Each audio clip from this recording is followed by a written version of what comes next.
ụfọdụ ndị ntorobịa anyị chọkwara ịmụ ọrụ ụfọdụ ha enwekwaghị onye ga-akwụrụ ha ụgwọ ebe ha ga-amụ ọrụ ụfọdụ ha ha chọrọ empowerment ka eme ha empower.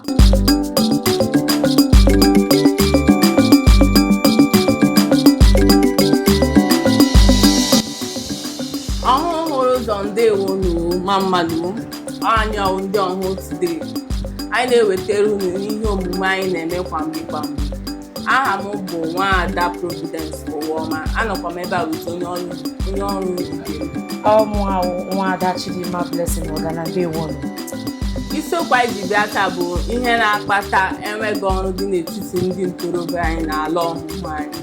Anyị sị ka anyị bịa nọrọ kapa karịa ihe mere ndị ntorobịa anyị n'ala ọhụụ enweghị ihe ha na-arụ.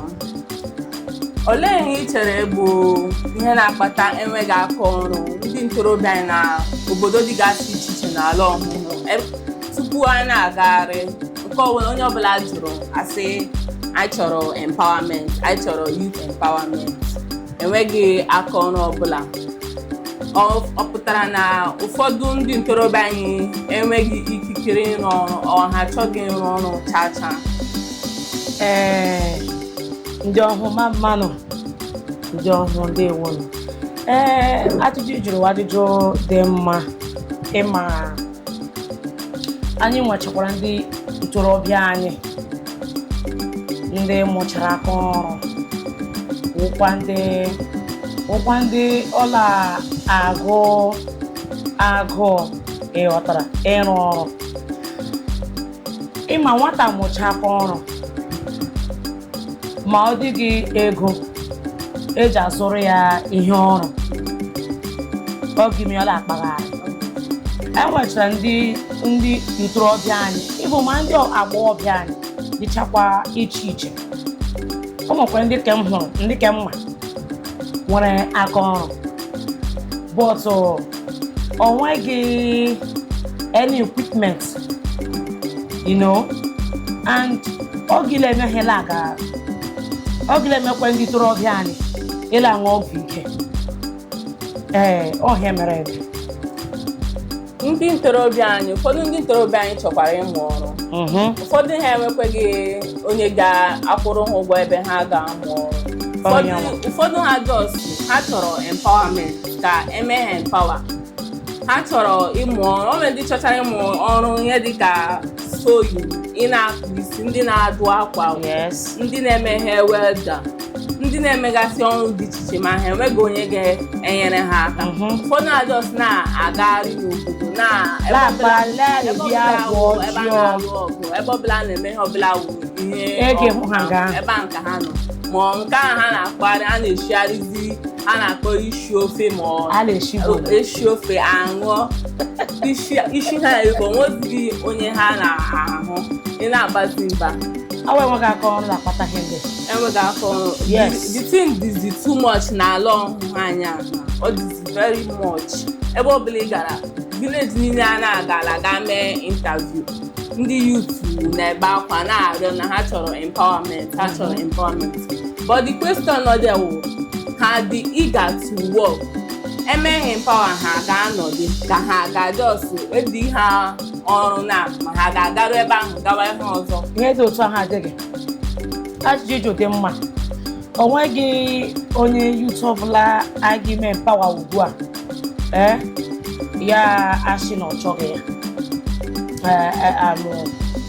Aset ma onye ji aka ya jụọ onwe ya. O nwekwenye gị ọ nwere ihe m chọpụtara. Mana enwechara graduates n'ime ndị leshi ofe laṅụ ofe. Enwechara graduates ndị dịcha first class. Ihe kpatara ya wụ enyemaka adịghị. O nwechara ndị gị hụcha ndị dede ha jiche, ndị dede ha ji ezigbote ego, mebi nyere ha aka, mebi mee ha empower, but maka ọgwụ gị nwanne afọ gị ọ gbasaa gị. But do you know when you help one youth, you've almost helped all? Ịghọtara? So ajọ m na agaghị m isi na o nwere onye youth ga-ekpọfụ ugbu a shi ka ịmụzi ya ọrụ, ọkwanye ka ọ ga-amụwa ọrụ yoshi gị na ọla aga ịmụ ọrụ ọbụla nyere otu ahụ adịghị fọmụnwa o la nhụta mụnwa hụtara la otu m si nwe ụmụ okorobịa si na-akparị ime obodo ala aṅụ ofe ịlụ ọgụ ebe ọ bụla ga-alụ ọgụ ha mere ọ nwere ofu nwa otorobịa m hụrụ ma jụọ ya sị hila agagharị kpakparị obodo ịhụ ebe ga-enụ ọgụ bịa ebe ga-elụrụ azị onwe ụtọ na-esi eme gị la ole eme gị riri na a na-akpọ gị ahụ ọjọọ ya sị na n'ọwa obi ọjọọ mere o jiri akpagharị n'ime obodo n'ọwa obi ọjọọ enweghị ọrụ ihe kpatara ya anyị ajụjụ anyị awụrụ sị ndị na-awụkwa ndị how will I even put it so it doesn't look like I'm talking to a particular person n'ime gọọmenti ma ndị dede anyị nọcha gburugburu anyị can't they do youth empowerment? Federal, state and local. Enweghi nke ọbụla ha mere bụ anyị. Ekwesịrị ile-eme youth empowerment. O nwere ndị mere interview na one village aga m akpa ha. A sị oge election hala mba nka ndị politicians ndị dede anyị na-achị ndọrọ ọchịchị na-eji amata ndị ha wụ. Adị abasị ha mere ha nka mere ha nka. Emechakwara election aga amazi ndị ha wụ. Amazighị onye wọs. Ihe a adịghị mma. Ụfọdụ ha onwe onye m hụrụ ma jụọ ofe iwu na-aṅụ dị ihe ndị na-aṅụ olee ihe ọ na-enye gị la ya were samụsị ọnọchị ụdị ego ọbụla o ji ebe ọbụla ha nọ nweta small ego ha ji ashie ya ka ha dị high ọ bịa ha n'anya like ka ha chefuo ihe ha na-eche otu ha si akpata ego ya wụ na ego adịghị mabasị ịṅụchakwa ya ọfụọ gị anya ihe na-ebe nka na-ebekwe just but for the meantime godiri na akọdigodi ha echefugodi ihe ndị ọ na-eche na ego adịghị onwekwa n'ụzọ esi enweta ego. That is where they get it right there. That's where they get it wrong. Ihe ọbụla ọ sọkwara gị ṅụọla mmwe ṅụọla ofe ṅụọla goose dịkwa so high ọ fụkwa gị you got to go back to square zero where you were before. So biko m gara ya as arịrịọ ka ndị dede anyị ka ha leba anya ihe lebatụ anya gbasara ọrụ na youth anyị awụ obodo ndị nne na nna anyị ha niile na-aka ọ youth bụ isi obodo ewefu youth n'obodo onweghị ihe ọzọ na-eme inyere youth aka imepere obodo. Yes. Ịbịa n'otu obodo gị nyere ọgụpụta mmadụ 10 ma ole gị nyere ha ka obodo ahụ emepere.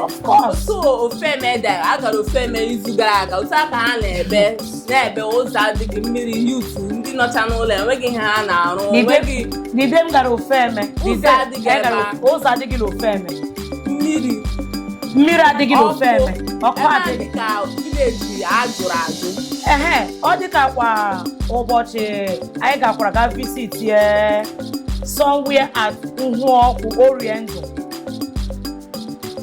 Echefula m aha obodo ahụ ha eji aka ha gụọ onwe ha ụmụ abalị ịma nwanyị ụmụ abalị uwe ala ofu iyi ọkụ adịghị ụzọ adịghị no youth empowerment uwe ala ofu iyi suffering. Emechaa na ụfọdụ ebe aka ha bụ onwe ha ụmụ abalị ebe a ga-ajọ ma ebe osokwere ala ọhụụ ụzọ ahụ fụtatụ nnọọ bịa mara ihe na-eme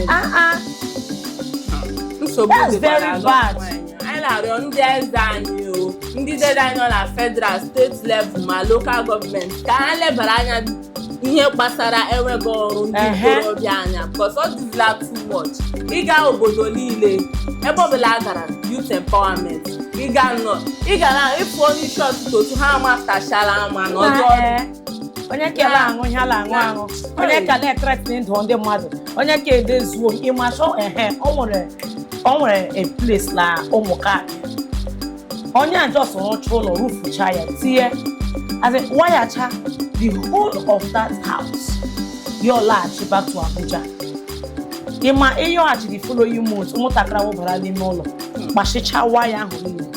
According to that man ọ zụrụ that wire about 1.5 million. Ụmụntakịrị shiri ishi dọchicha waya niile nọ n'ime ụlọ ahụ onye ma wee nweghị aka ọrụ onye nwe ụlọ anọ ya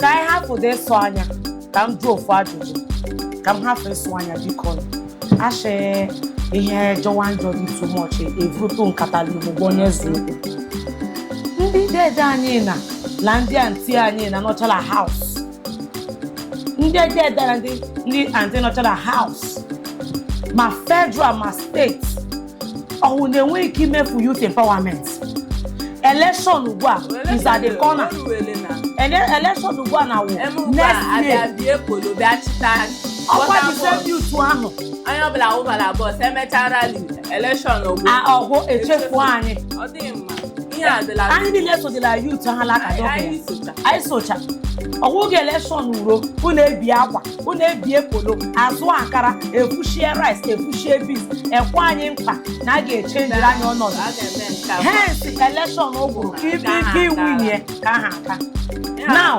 ọkwa gị nwakwa anyị lụkwara ọgwụ ga-enwinye gị na-akpọkwa anyị lezi youth ma ọ nwekwa ndị ụfọdụ na-emetụ ha bịa ha si ka ha enwere ihe ndị ka training or program anụtụla ndị na-eme babin sewing mana emechazi the training na-agbawazie ha aka onye mụchara babin ịmụcha babin ya oleghị olekwana gị isi ya nwee jini gị ego ji abịa ịzụ ahịa ndị o ji ebido shop ya olekwanụ ọnụ ya ọta ọ mụchara ọya ọlawalụli ya ka anọdụ many of them ha mụchara ọrụ ha na-achọ ego ha ji rent shop zụtacha obere ihe bidogodi nweta ihe ọbụla ka ha sevutewa ego na-egro ibiga mana ịbịa nwa ha babi nwa ha sewing nwa ha ike isi ha mụcha ya 6 months 1 year enweghị gị gbawa ha aka